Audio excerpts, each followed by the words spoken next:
Welcome back to Trash Panda Off-Road. Today we're going to do a real quick video. We're going to clean the mass airflow sensor on the black X-90. You can see every once in a while the engine just shakes and shimmies as it idles. It runs really just fine, everything's okay, but it does that at idle.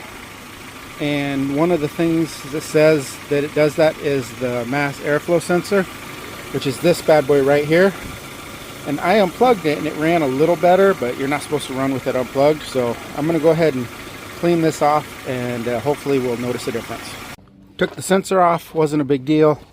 It's got a couple of probably 10 millimeters, but they're also flat head or Phillips head screws right there. Put those over there, so I hope not to lose them. And then of course a hose clamp holding it in. Got to unhook that sensor, and this is what you're left with.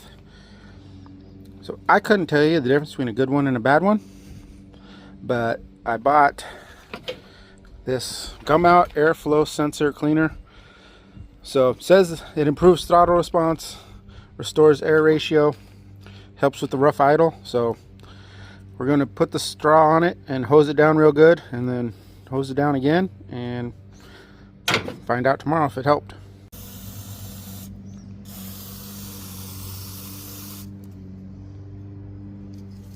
Oh, now you're gonna need a new one.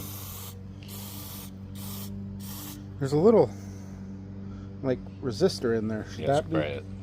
Would that be getting wet? Yeah, it'll be fine. All right.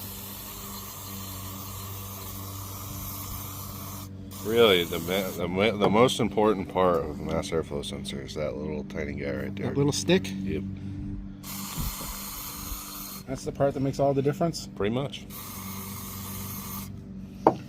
While we let that dry, Austin and I put the new 3K carburetor on the white Sammy.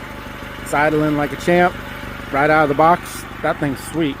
So hopefully we'll get this back in the woods soon. That probably took, what do you think, half hour, 40 minutes tops?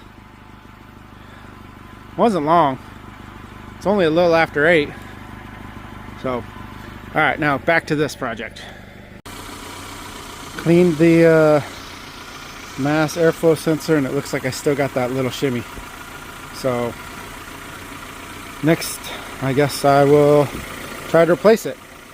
I have another one off another rig. See where the RPMs are at. But they're better. They were down around 600, so it's gotten a little better, but you can still tell looking at the shift knob, it's got a shimmy to it still. So that did not fix our problem, though. Do feel it made things better, but it's not fixed yet. So I'll try replacing that sensor tomorrow, and we'll see if that does the trick. So all right, thanks for watching. Appreciate all the support. Put your comments down below. It's a small channel. I answer pretty much every comment. And of course, if you follow along Trash Panda Off-Road on the Instagram, there'll be updates on this, and you'll be able to see if changing the sensor actually did the trick.